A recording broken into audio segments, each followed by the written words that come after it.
So, hi, Amanda, and welcome on our Hello. podcast. Yeah, hi, it's great to have you here. Thanks for having me. Of course, of course. So, if you could just start by introducing yourself, telling us a little bit about, who you are and what you do. I am Amanda Pelkey, and I am a women's ice hockey player. I grew up in the state of Vermont, the United States, pretty small state. So I grew up playing hockey my whole life. Played with the boys until I was about 15 years old. Went on to play in college and with the women's national team, and won two world championships with them and the Olympic gold medal in 2018. Yeah, yeah, that's awesome. That was a really good description. Got everything in there. No, that's awesome. If we can just start like at the beginning. When did you first start playing ice hockey? So I first threw on the skates, I believe I was two or three, probably closer to three. So I grew up in a pretty hockey oriented family. My dad, specifically on his side, they're huge hockey fans. So I have an older brother who also played, and I feel like that's a cliche story. A lot of us, if we have older siblings, that they're pretty much the reason why we got involved in hockey. So my brother is 6 years older than me. So I basically was just trying to keep up with him and his friends. And my dad actually built a rink in our front yard, took up every inch of our lawn. So I'm sure that drove my mom nuts every year. And so that's kind of where, I was stuck. I was glued to that, every hour of the day that I had the time to do so. So that's kind of where the love for hockey began. Yeah, and when you were growing up, did you try to like play other sports as well, or it was just hockey from the beginning? Yeah, I played, just like I feel like a lot of kids grew up playing. I played baseball. I played mainly baseball and soccer. And then Hmm. baseball, I think that was just kind of a fun thing for a lot of kids to try. And I ended up actually continuing with soccer through high school as well. But it came to a point where kind of had to dedicate my time more to the sport that I was more involved in. And for me, that was hockey. So I absolutely love soccer, played it in high school. And then I think it was my junior year in high school that I had to stop because I went away to a hockey academy Hmm. for part of the year. So definitely grew up playing a handful of sports, but as a kid, I just loved being active, being outside, playing basketball, playing, we played so many games growing up as a kid, but hockey was definitely my passion from the start. Okay, so that was quite an easy choice then when you had to kind of, focus your energy on one sport only. Yep. Yeah. Okay, yeah, that's really cool. And like you said, after high school, you moved on to playing for University of Vermont. Was hmm that something that you always knew that you wanted to do, like play in college? Yeah, that was definitely I would say my first short-term goal. My ultimate dream was to make an Olympic team one day. And obviously there, like you said earlier, there's a lot of steps to get to that point, and college hockey and a good education was definitely up there for me. So I think I started looking for colleges around probably sophomore year. I started being introduced to some colleges, and with hockey, you travel all the time. So it was fairly easy for my family and I to, anytime we were, let's say, in Boston and you can go visit five different schools, we took the time to do so. So it was a first step towards my ultimate dream. So I'm glad that I had those 4 years of opportunity to help myself grow as a character, but also from an athletic development standpoint. Yeah, okay, so you would say that those years definitely helped you, preparing you for being a professional athlete after? Oh, absolutely. Yes. Okay. So, if you speak to, young aspiring athletes today that are in high school, I know some people, they want to chase that dream and go professional right after high school. But would you say that it's definitely something you recommend to take the time to, get the education, play college sports? Yep. I think, yeah, first and foremost, I think education it's definitely, especially for, I think on the female sides of things, it's unfortunately rare for all of us to make a long-term living goal out of our athletics. I think that, Hmm. you can make financial means to an extent, but I think, male or female, education should be first and foremost. And I think a lot of the other important things are our development as a character. So when you go to college, for me, when I was on the road all the time, you learn time commitment, you learn how to be a teammate. So after college, you learn how to work with coworkers in a work environment. And I think all of that, without college and that experience of those 4 years of basically being on your own and being independent, I think that allows you to step into the real world, regardless if you're an athlete or not. Yeah, of course. No, that makes sense. Of course. So, I mean, overall, those were 4 good years for you then, preparing you for what was Yes, to come. Yeah. absolutely. That's great. Because, I mean, after that, I think it was in 2015, right?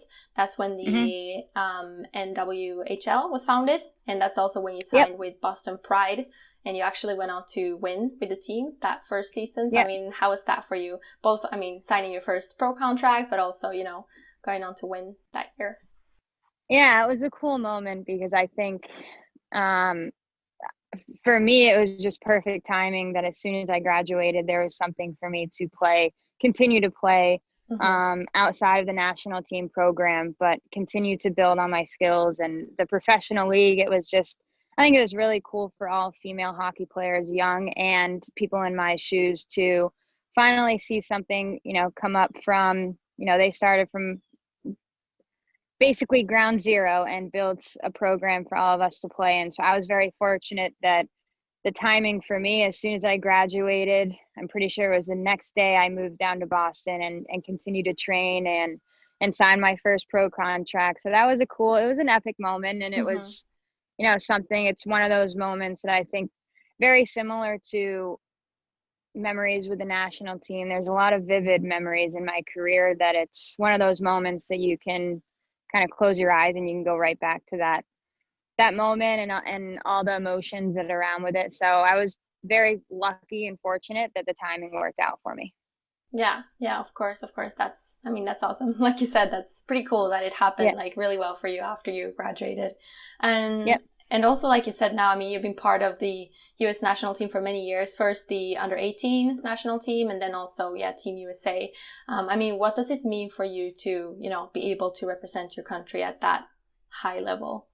Yeah, like I said, it's an ultimate dream. I think for a lot of young athletes, it's you aspire to go to college and play professionally and one day represent your country. So for me, I think remembering that vision that I had, the first jersey I ever owned was a USA jersey when I was 3. So I never took it off. So I think that it was so ingrained in my mind that I wanted to do everything possible while still enjoying the sport and having my love for it grow to get me to that point. So obviously, again, cliche, it's going to sound cliche in the way that you say it's an absolute blessing. And it's something that, my family and I have worked for my whole life. So sometimes I'm kind of like, take a deep breath. And like, wow, that did happen. And I think once you reach your goals and your dreams, it's a very fulfilling feeling. Yeah, yeah. I mean, I would like to say I can imagine, but I haven't experienced it, but it must be, absolutely amazing. And like you said in the beginning as well, I mean, you're a two-time world champion and an Olympic champion with Team USA. I mean, can you tell us a little bit about what these specific, achievements mean to you? Hmm. So, yeah, I mean, the process of getting to that point, I think a lot of us can agree that the journey is really long, but the award at the end is just amazing. So I think I was 15 years old when I first started with the program, Mm-hmm. and then I was 25. I believe I should know that. Yeah, 25 when I won the Olympic medal. So it was 10 years of experience with the program, and a lot of us would also agree that within those 10 years, you also grow as a person. Like 15 years old as an athlete with the program to 25 was a huge difference, and just mentally and character building and learning how to be a good teammate and understanding the importance of all having the same goal and being unified. And Mm-hmm. I think a lot of it is, we stayed unified and we fought for a lot of things with USA Hockey. So once we got that fight with them, and it was also rewarding that it was around the same year that we actually won a gold medal in the world championship. So it all kind of blended together, and it's a long process, but definitely rewarding at the end. Yeah, and I mean that, Olympic experience, that was also, I mean, you won the Olympic gold, but that was your first Olympic experience, your first Olympic Games as well. I mean, how was that just being there, at the Olympic stage? Yeah, it was pretty amazing. I think when you're younger and you watch it on TV and you have a vision of what it would be like, and then you're finally there. And I think one of the coolest parts was opening ceremonies that all you guys see on TV, and Mm-hmm. it's kind of the realization that regardless of what sport that you're playing, you're all there as Team USA as one. So I mean, you get all the clothes that everyone looks the same, and again, it's all about that unification of being on Team USA, and it shows how much or how grateful we all were for that opportunity. And you kind of look around, you see athletes that you're like, oh my gosh, that's so and so, but it's really Mm-hmm. cool that we're in this together and we're here together and going through the experience together. Yeah, of course, because I mean, I can imagine you don't really see that many players from different sports, so it's like the first time maybe, or I mean, it's the one Mhm. time that you're all kind of there together, like you said, and representing your country. So that must be pretty amazing. Yeah, it was. And everyone's journey is different, and it's cool to also learn everyone else's stories. So it's like, Mm-hmm. yes, this was everyone's same dream, but the stories that and the progress to get there, everyone's was very unique in their own way. And that was also really fun to listen to and build connections and relationships with other athletes and kind of see where our worlds connect. And Mm-hmm. those were cool moments too. Yeah, and would you say that, those moments have like inspired you moving forward after that experience as well to, keep working? Yeah, I would say so. I think even at a young age, I was around a lot of older athletes within the program. And I think that's what was special about USA Hockey and the program. I think a lot of the time, even if you were on the U18 team, you were at similar camps as the older girls. So you basically get to watch them, see how they go about their day to Mm-hmm. day. So you're stepping back and trying to pick everything that you can from the people that are true leaders in our sport. And I think that because at a young age I was seeing that, and every single day and training with these athletes, I think that helped a lot as well. Yeah, yeah, of course, I can imagine. Of course, I mean, at least when you're growing up, like you said, you're trying to kind of mimic, I guess, and see what the others are Yep. doing, so you can kind of follow along and do the same things. Yep, exactly. And I mean, based on, what we just spoke about, your accomplishments, like awards and stuff like that, you've obviously been very successful. But I mean, what would you say that success means to you? Is it these achievements, awards, or is it, doing what you love? That's a good question. I think that success means to me the feeling of fulfillment, but not necessarily if you win or lose. But I think for me, it's always going to be important about number one important on the top of my list is the connections and relationships that I make.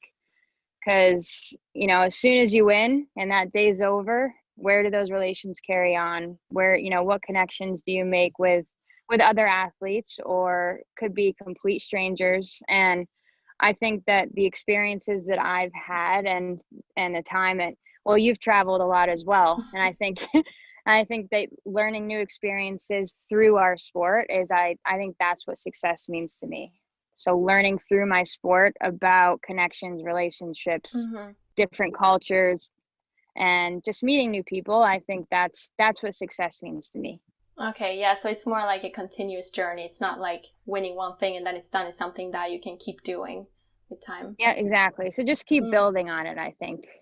Okay, yeah, of course, that makes sense. And I mean, if you had to look back at your career up until now, I mean, do you still have, a favorite moment or like a memory, something that, comes to Mm. mind quickly? Um, oh geez, that is a hard one. I'd say I a specific moment aside from when we actually won the Olympic medal. I think the moment that I had internally when I was told that I was on the team, because you learn that you're on the team kind of far out in advance. Mm-hmm. Although our process is a little bit more complicated, but once you hear that reassurance that your dream has come true before the journey of the Olympics had even Mm-hmm. started, that was a really cool moment for me. I think I just stood there for a few minutes and sink in. But being able to call my parents and my family, that was a really special moment. Yeah, that must have been amazing. Calling them, telling them about the Yeah. good news, just like, I guess letting it sink in, like you said, kind of Yep. understanding that it's actually happening. Exactly. Yeah, Yeah. it was pretty surreal. Yeah, that's cool. That's really cool. And I mean, we spoke quite a lot about, your career up until now and of course what you achieved and everything, but going back to, today and the current situation, I know that it's been quite some time since you actually went out and played now, or at least Mhm. the competitive stage. Um, Yep. and just to kind of briefly, speak about the situation, I'm going to let you talk more about it, but obviously it was you and I think more than 200 other female ice hockey players, who in Yep. 2019 announced that, you wouldn't compete in any North American professional league until you, get the resources that you feel like you deserve. So, for those who aren't too familiar with the situation, maybe you can just explain a bit more like what's been going on and what kind of led up to this. Mhm. Yeah. So after the Olympics, I'd say our team also came together again, and we had said, when we're not competing on the world stage and we're not competing internationally or at our training camps, what is going to be, aside from all the steps to get there, what would be our ultimate league to play in? So we Mm-hmm. basically tried to paint this picture of being professionals, and what does being a professional look like? What does it feel like? What are those resources that we need in order to feel professional and also compete professionally? Mm-hmm. So I think for that, I just speaking on that, it's first and foremost just resources. Simply of, having your own locker room, not showing up to a game where a men's league team's on the ice before us and we have to wait 45, to an hour, 45 minutes to have even our own locker room. Mm-hmm.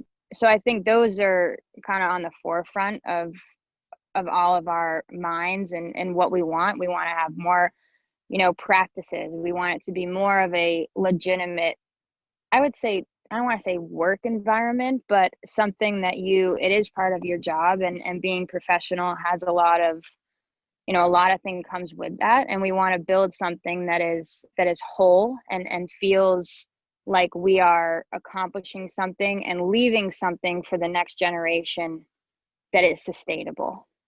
Yeah. I know there was a lot that went into that. That's But that's we're fine. all, I think that we're all still learning what necessarily we want and need in order to do so. And obviously that list could be long, but I think that if we highlight what it is that we truly need, whether it's 3 to 5 things that we feel will make us feel professional, we really need to focus on those things. So for people that don't really know what's going on, basically the professional league that is still up and running is the NWHL, which is the team that I had played Mm-hmm. for a few years. And I always say it is, to build something like they have, it is very difficult, and you build it from the ground up.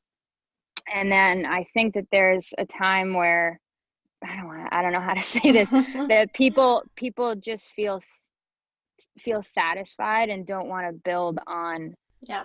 on I guess that professional environment. So for us, we kind of came together and, like I said, painted a picture and a vision of what we feel professional is like. Yeah, yeah, of course. And the fact that you guys have felt like you haven't had enough resources and haven't had this, like kind of professional environment, if that's what you want to call it. What type of implications has that had, both on like individual players, but also on like the sport, the game as a whole? Yeah, I think it's sadly just creating separation. Mm-hmm. People that are fans of the game and just simply want to watch us play. I think it's tough for them to. It's like, okay, well, where do I watch these players play? How do I see them on the TV? How do I go, travel? Like, where do I just watch these players play? And I think a lot of people are conflicted, and I almost just don't want it to be a separation. I think at the end of the day, I would just love for, I'd say, both sides, quote unquote, to just come together and really Mm-hmm. put all of our ideas into one pool and grow on that and truly paint that picture of professionalism, because I think on both sides there are some great ideas, but until I think we can come together as one and have a conclusion for all of us, that's going to be the true success and the winner in this, because there really isn't any winner, I guess, unless we come together. Yeah, of course, that makes sense. And I mean, I also watched this interview that you did actually with Her Story, where you spoke about, Oh yeah. like, yeah, it's like you spoke a lot about, the incredible like passion and drive that you see, Yep. within women's ice hockey. Do you think that it's kind of like all of this passion for the sport that has kind of driven you guys to play, despite having the same resources that men have up until today? Yeah, I think that's a great way to put it. I think that our sport in general is driven off of passion. It's like a lot of players don't make money playing, Mm-hmm. playing the sport that you love. And I think on the counterparts of that, there is money involved, and for us it's solely just our passion and Mm-hmm. love. And obviously, if this could be something that we can make it a sport, make it a female sport that people don't need to worry about working a second job and balancing the two, that would be a game changer, and that would be really cool. And I'm not just saying, like, it's not for, not just saying for national team members, because at the time we were getting support, but there are so many other players that are highly talented players Mm-hmm. that should deserve the same thing, same support, and I think that's what we're fighting for. Yeah, and you said before that, you kind of need these two sides to kind of go together with all of your different ideas. I mean, Yeah. what do you think can be done? I mean, what do you think it will take kind of to make it more equal and to give you those resources? Is that just, coming together, finding a solution, or is there anything else that, has to be done for you guys to feel like it's improving? Yes, I think that it starts with people hearing our voices Mm-hmm. of what's going on, and hearing the players' ideas, and being seen, being heard. I think that will spark a conversation, because we do need support from a lot of people, but in order to do so, you have to start with a conversation. And I think that that's the first step in finding a solution and conclusiveness. Yeah. And I mean, obviously, with, you guys not playing now for a year and kind of, putting it out there what's going on and saying that this is what you need moving forward. I mean, what impact do you hope that you can have on all of this? Hmm. That's another tough question. Yeah. A tough question, but a very good question. I would say that it's really hard not, doing something that we all love, especially during COVID. This is a weird time for everyone, and Yeah. kind of finding not a new purpose, but basically staying sane. There are a lot of ideas in my head of, everyone says we, this is what we have to do, but we all kind of have to start with the I as well.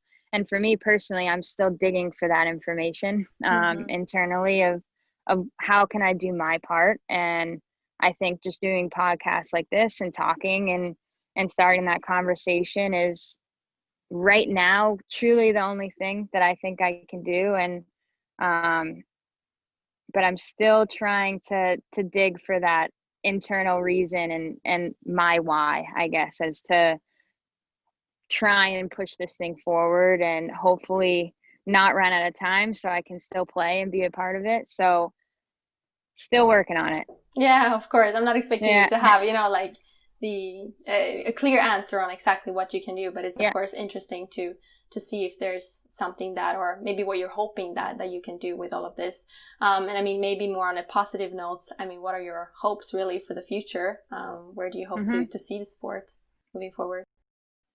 I think it would be very cool if we started a formal league that, similar to what the NHL has done, when they start with the, 6 teams. You start Mm-hmm. small, and you grow something that is seen throughout all of North America. So you have, let's say, 3 teams in Canada, 3 teams in the US, and you come up with a schedule where everyone in those those areas, you're basically spreading it throughout all of North America and showing the talent that the sport does have and the finesse that it has, and like you said, the passion that it has, and it's Mm-hmm. really, really fun to watch. And I think a lot of the time when people are like, oh, women's hockey, we watch the Olympics every 4 years, but it's not like we only play that fourth year, right? Mm-hmm. Like like I said, there's so many other professional athletes aside from the national team program that are highly talented players, that don't get that opportunity to play in the Olympics. And within those 4 years, there's a lot of talent out there that other people should see. And right now it's difficult to see. I think you can go to games, but I think it would be really cool to see it, like live on broadcasts and stuff like that. That would be my vision. I think that would be pretty cool. That would absolutely be cool. I mean, like you said, just taking up more space, I guess. So having the fans being able to see you guys, I mean, to more easily see you guys, because that's also, I guess, Mm-hmm. how you attract more people. Because if you can't really watch it and you don't really know what's going on, it's difficult to see it in the first place. And more visibility, probably. Mm-hmm.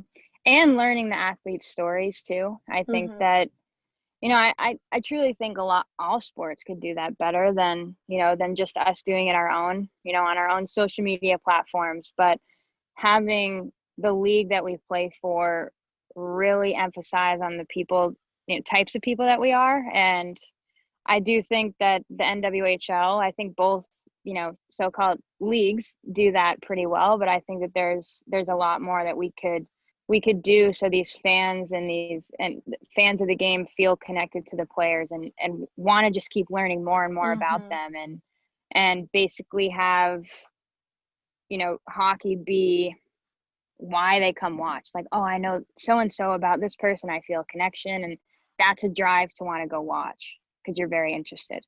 Yeah, exactly. Knowing more. Like you said before, I mean, some players have to, have second jobs outside of hockey to make everything work, and that's probably a story that if you share that as well, maybe people can understand all the hard work that lies behind and what you guys Mm-hmm. actually put into it, to play at that stage.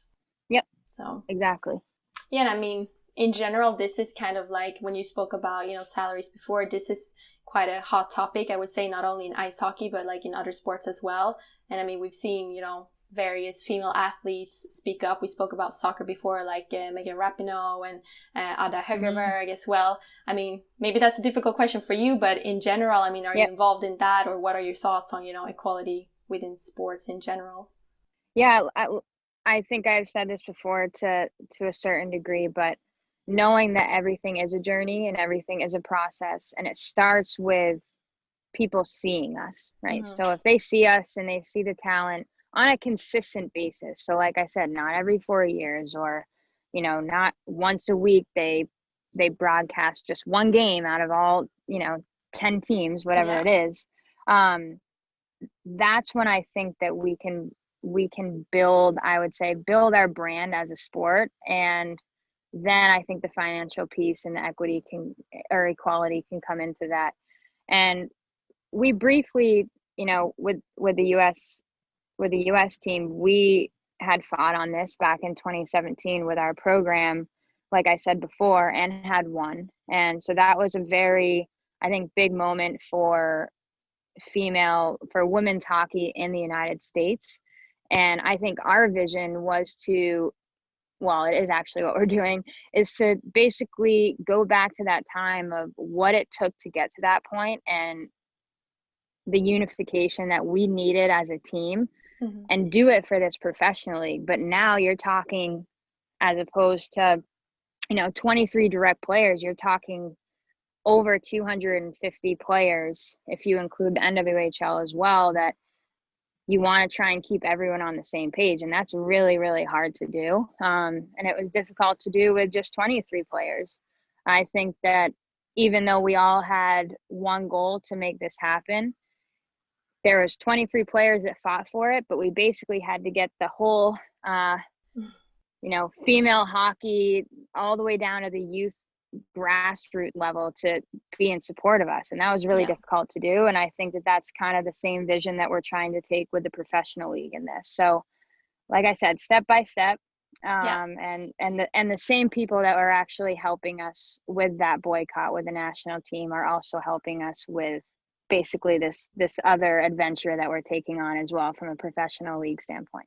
Okay. Okay. So I mean, yeah, it's been quite a lot going on, like you said there, with this whole situation. But where are you today? I mean, what's next for you? What's your plan? Yeah, well, right now it's kind of at a standstill, I think, with Mm-hmm. COVID. We actually do have a call on Wednesday, so I am looking forward to that. But myself personally, I am right now in Vermont because I ran my hockey camps. This is where I'm from. So I'm Mm-hmm.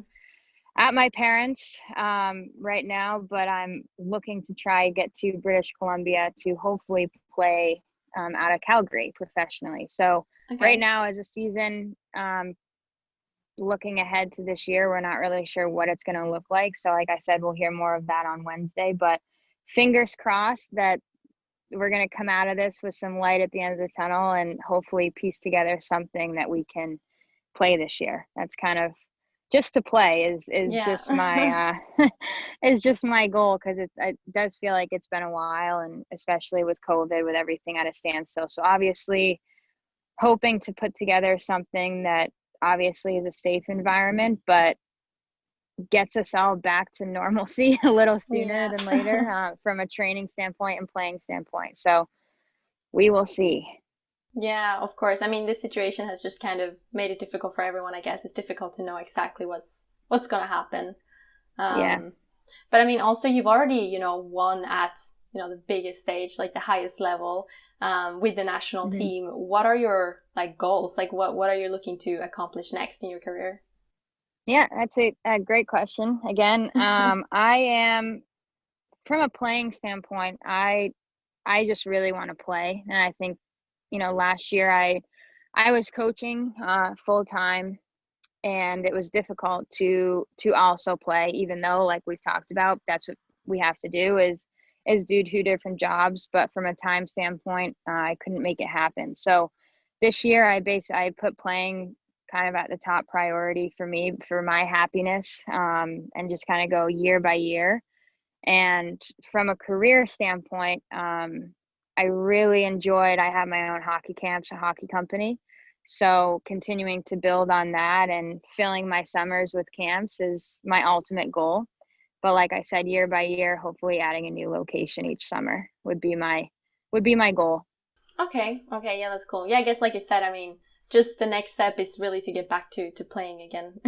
I guess you Yeah, miss it a lot. normalcy. Yeah, Yeah, yeah, as much as possible, I guess. yeah. Yeah, and I mean, I read also on your website that obviously to get to where you are today, you had to make quite a few sacrifices, on the road there. So maybe you can share a little bit with us about, these sacrifices and what that's looked like for you. Well, now that I've kind of, I don't know, see how to word this. Now that there's a lot of reflection that has gone in to that. And I think I just read a quote the other day that was something about, like, when I look back on that and I say I sacrificed this or I sacrificed that, Hmm. but it was also a choice of the opportunity. So I don't know if I would classify it anymore as a sacrifice, because what I chose to do is what I wanted to do. So it's not like I was sacrificing something Yeah. else that I wanted to do for hockey.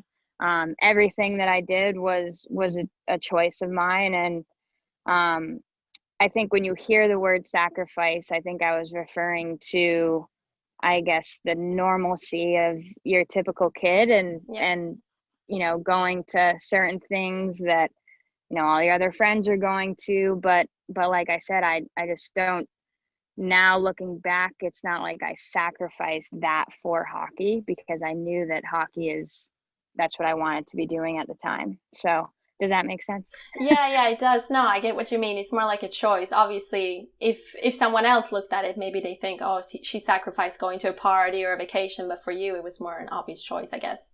Yep, exactly. Yeah. And I mean, I know how it is, obviously, because I went to college as well. And obviously, even if you play college sports, there's a lot of Yep. parties, a lot of things going on.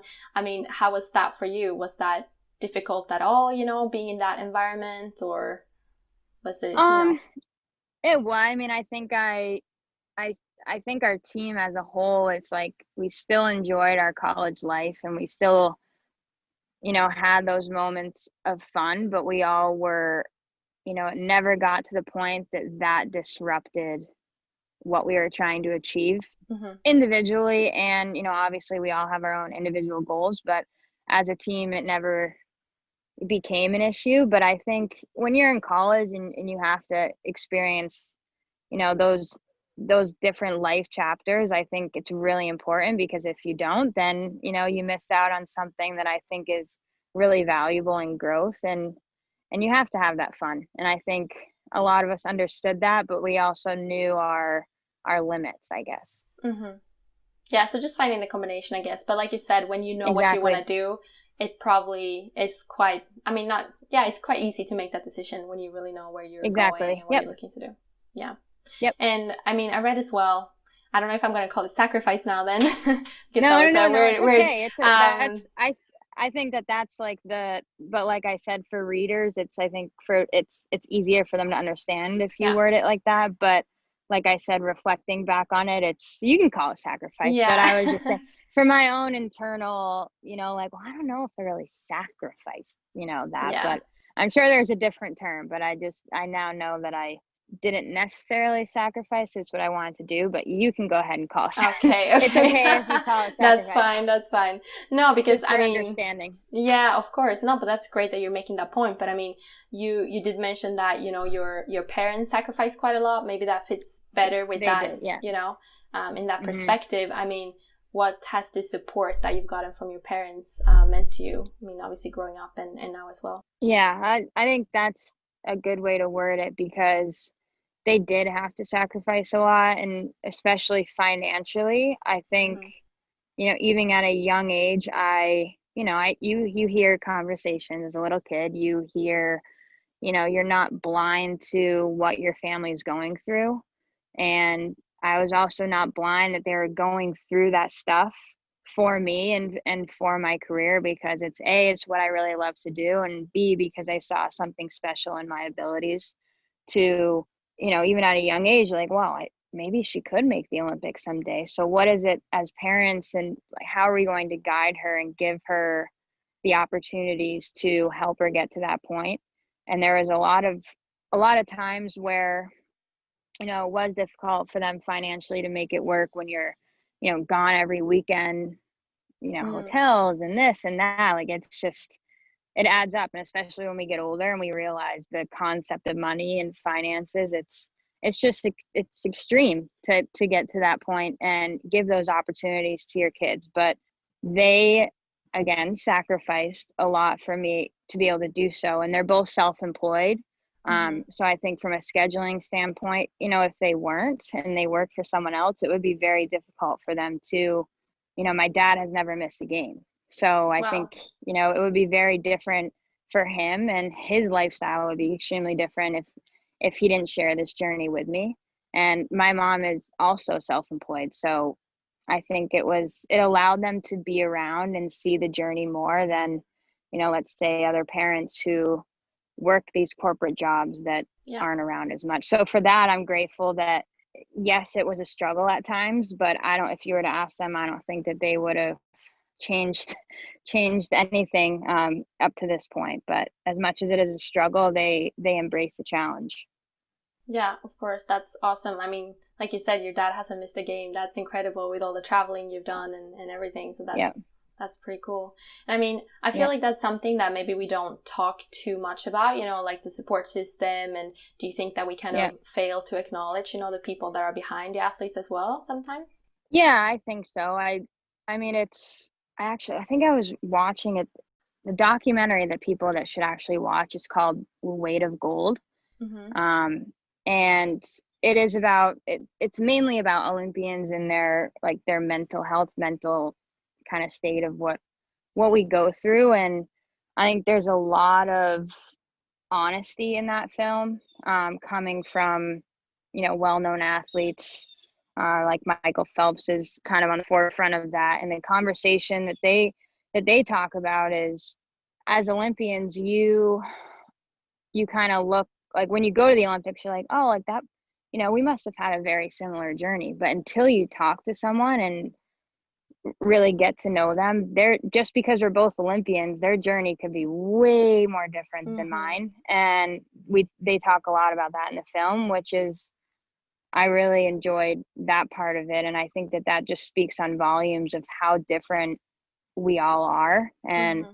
I mean, aside from athletics, just from people, we're all extremely different, and it's our story that makes up who we are. And I think that's the most important thing. And I think sports just give us a platform to share who we are.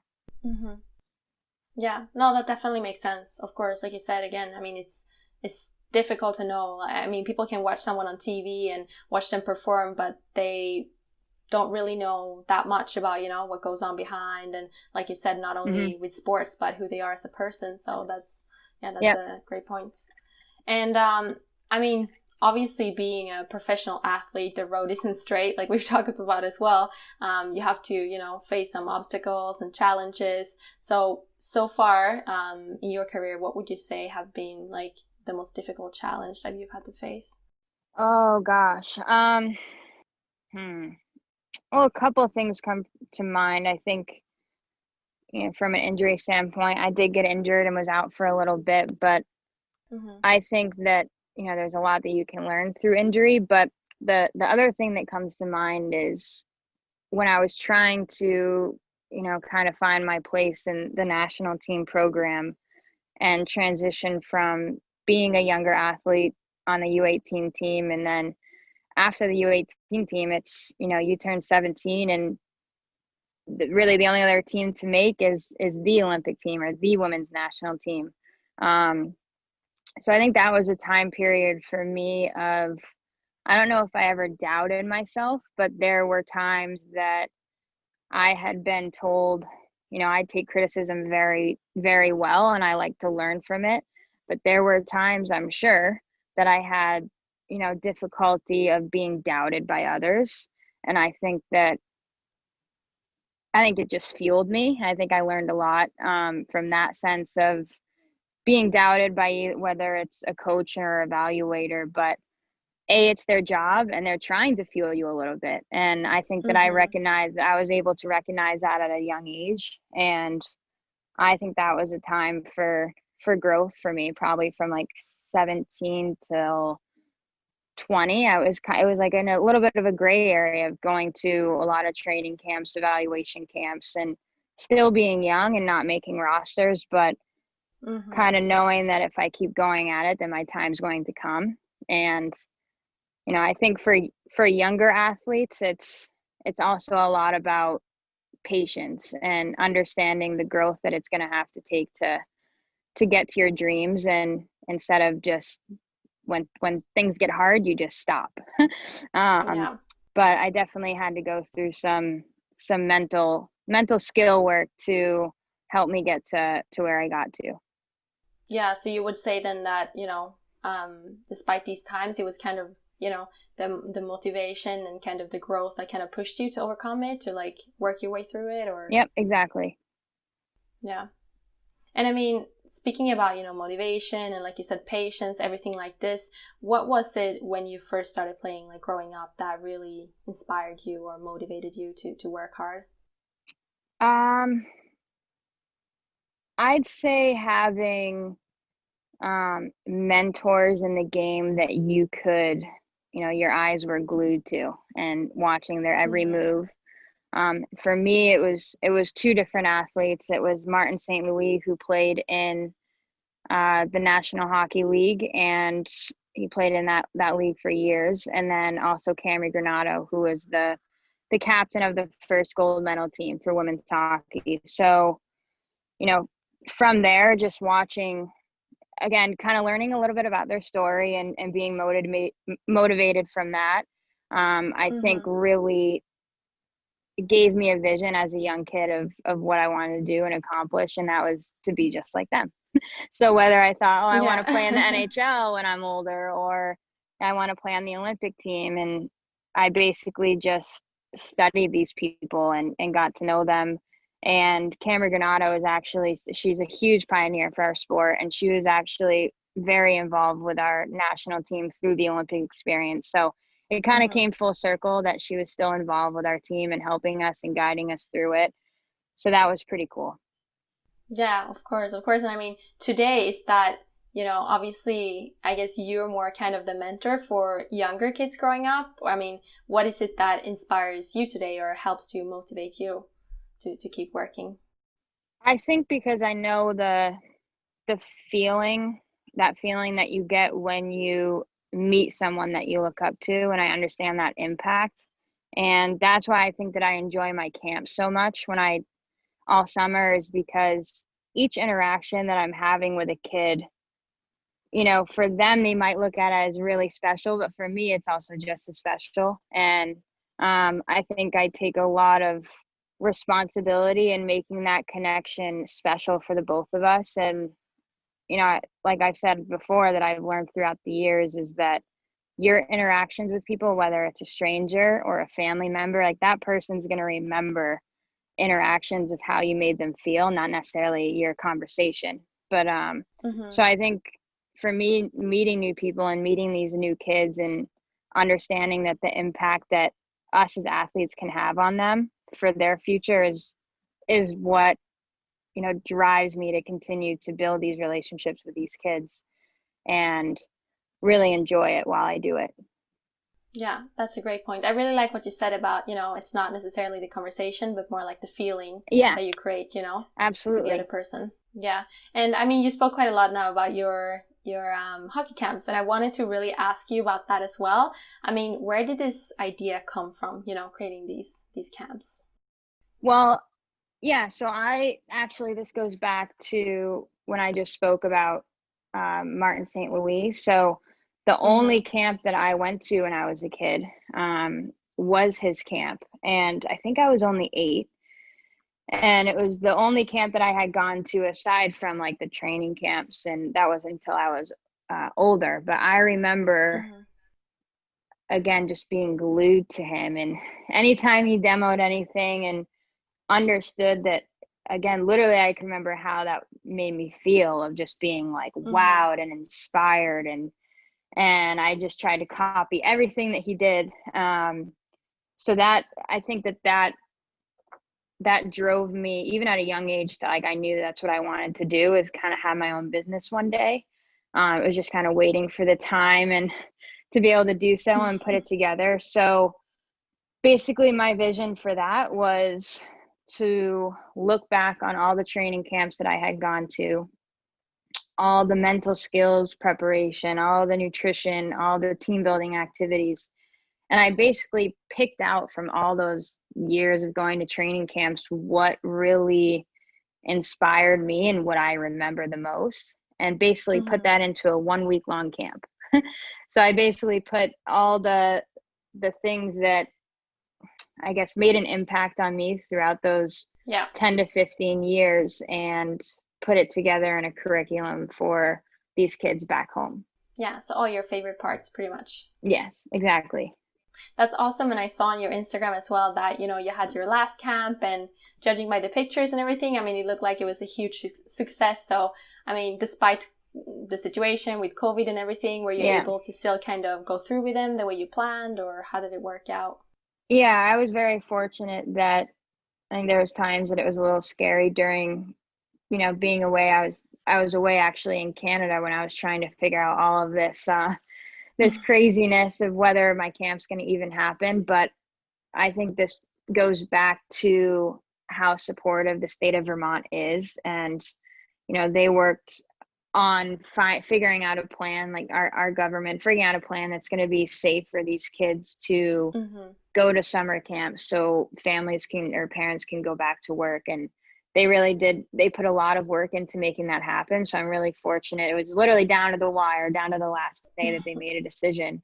So I was very happy that they gave me the green light. But there was health protocols that we had to follow. But everything ran really smooth. So I was very fortunate for that. So I was pretty lucky. Yeah, yeah, of course. And I mean, are you planning to do more camps as well, like next year to start with? Yeah, so I hope to add a location each summer. So Mm-hmm. um so I had 2 weeks in Vermont, and then I did a week in North Carolina, and then hopefully at another location, could be Colorado, could be Texas, just, I guess, using my connections that I have throughout the US, of whether it be girls that I used to play with are now running organizations, and we want to Mm-hmm. run a camp there. So like I said, the hockey world is very tight-knit community. So hoping to find another location for next summer. Okay, okay. And I mean, if someone is listening and they wanna, maybe read more about your camps, where can they find this information? Yep. So they can go on amandapelkey.com Mm-hmm. dash camp, and should be able to find all the information of um, what the camp's all about and the locations. And year by year, throughout the year, I changed that page a little bit, obviously due to where the Mm-hmm. locations are going to be. But on that page, they can see kind of what we offer at the camp. Yeah. Okay, perfect. I'm gonna see if I can put that link in the description as Yeah. well, and maybe that can help. And I mean, obviously you played sports, your entire life pretty much. What impact would you say that being able to play sports has had on you like on your life? I mean, what has it taught you? Uh, it's taught me a lot about collaboration and how to work with others. Mm-hmm. I think that is again, I'm going to always go back to building That's relationships, but fine. I think that that's what, being human's all about. And I think that sports really give us that advantage into learning at a young age how to build those relationships and how to collaborate with others, Mm-hmm. because our life is just full of chapters. And I think that that's a very good, first step toward a successful, childhood chapter to help us with our adulthood, because we can't stop time. So I think that it just helps us in the long run for our future. Yeah, and I mean now with these camps, that you're hosting as well, you're actually giving other young kids the opportunity to play sports as well from a very young age. I mean, how Hmm. important do you think it is then to be part of something like that and being able to give that opportunity to kids? Hmm.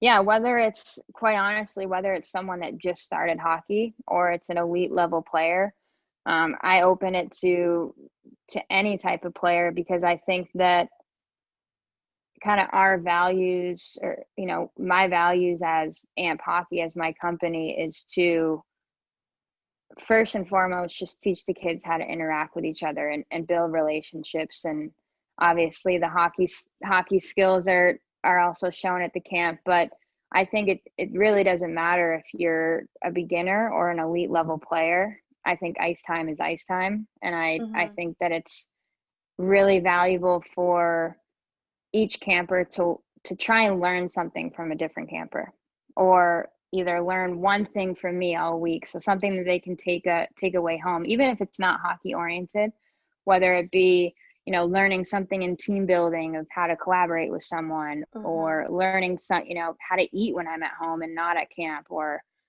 learning, there's hopefully an endless list of things that they could learn at camp. But if they can just go home with one takeaway, then that makes me happy. Yeah, so kind of what you said before about the camps that you went to as a kid. I mean, you had all of these different things, like maybe one thing that really impacted you from different camps. So for them to kind of have the same experience of something that impacts them. Yep, exactly. Yeah. Okay, okay. That definitely makes sense, of course. And I mean, today as well, I guess being so successful and having these camps as well that you're hosting, do you see yourself as a role model, with the power to really inspire young kids? um I think sometimes when I reflect on back on that, it is odd for me to look at myself that way.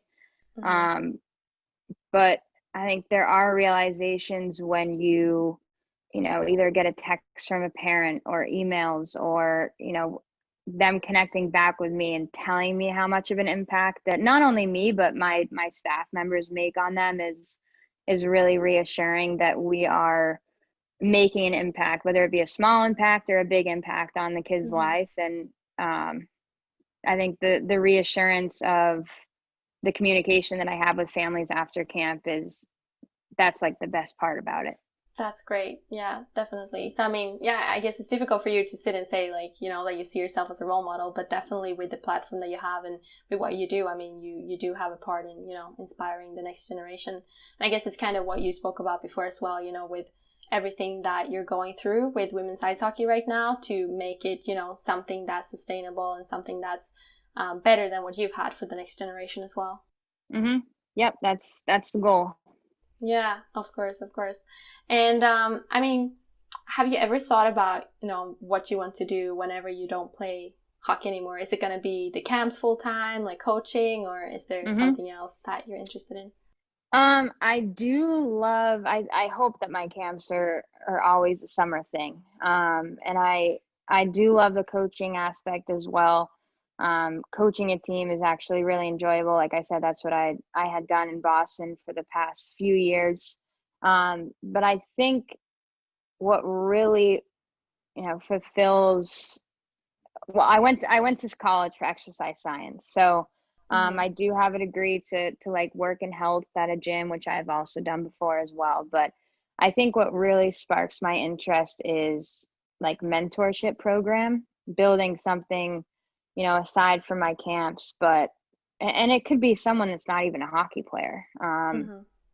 Just yeah, building a mentorship program would be ideal because like my dad says, if you find something that you really love doing that you don't have to work a day in your life, that's what I would be.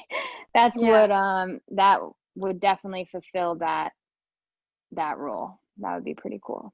So is that something, I mean, that depends, of course. I believe that you're not about to, end your career right now, but is that something No. you've already been like looking into, or it's more, just thinking about the future, basically? Yeah, I definitely looked into it recently, especially with all this, I don't want to say free time, but time to reflect of during COVID, and I think that it's actually opening a lot of people's mind of what really makes them happy and what they truly want to do from a day-to-day standpoint. And um, I'd like to think that I could, play hockey as long as my body says I can't, and I think that I'm far from stopping from that standpoint. And but I think it's really important to also try and build a future, um, kind of overlap the two. So not just like Mm-hmm. cold turkey one and then be like, oh man, what do I do now? But Yeah. so my goal is to, hopefully overlap the two. And I've done that with my camp for a couple of years. So it's just slowly, creeping up, but I hope to play a lot longer. Yeah, of course, of course. I mean, I can imagine it's a difficult question as well, but it sounds like you've definitely been thinking about it and you know what else that you Hmm. like to do. So that's really cool. And I Hmm. mean, outside of, hockey and outside of obviously what you spoke about now with, these thoughts about the mentorship program and everything like that, what else do you like to do on your free time? I love, I actually got a road bike back in college, but since I had been in Boston for the last few years, it's not really a safe place to ride a road bike with all the traffic. So since I've been home, I've actually loved, I love road biking. I love skiing, going to the mountain with friends, really anything to do with nature, camping. It's just in my blood, being from Vermont, I Okay. think. Being on the water, boating, all nature oriented, but Okay. A lot of outdoor activities. yeah, love being Yeah. outside with family and friends. I think makes me the happiest. Okay, yeah, that's awesome. I haven't been to Vermont, but I can imagine. I mean, it seems like a place, for outdoor. Yeah, it's like a cute little state, but it's a memorable state. There's a lot to do. Yeah, yeah. And I mean, I also wanted to ask you, it's kind of like the question that we ask everyone on this podcast that, Hmm. you know, um, like we've said, that this channel or this podcast is really about, sharing the stories behind professional athletes and really speaking about what's behind the medals, that it's not, just success and Hmm. just fame and all of these things all the time. So if you could give like one advice to everyone that's out there who might be listening and, they have big dreams, they're looking to follow them, but they're not sure maybe how to get there. Oh, I would say if you have a dream and it's driven by love and passion of what you're doing, that that I think the sky is the limit with that. And I think continuing to have an open mind and, be open to learning new things Hmm. and taking criticism well. And all of that's going to lead back to, if you love the sport, or if you love, well, not even sport, whatever you're doing, if you're passionate about it, then continue to grow on it, continue to learn new things and expand your knowledge about it, and then apply those things. That's what I would say. That's great. That's great. I'm guessing these relationships as well that you spoke about before, building that Yep, along the way and enjoying the journey. Yeah, definitely. that's really cool. And if someone wants to, get in contact with you moving forward, or maybe follow you in your journey, what's the best place to do that? Yeah, they can. I can give you my email is pelkey1421@gmail.com. I Mm-hmm. basically, I love connecting with people over through email, whether it be any questions that they may have.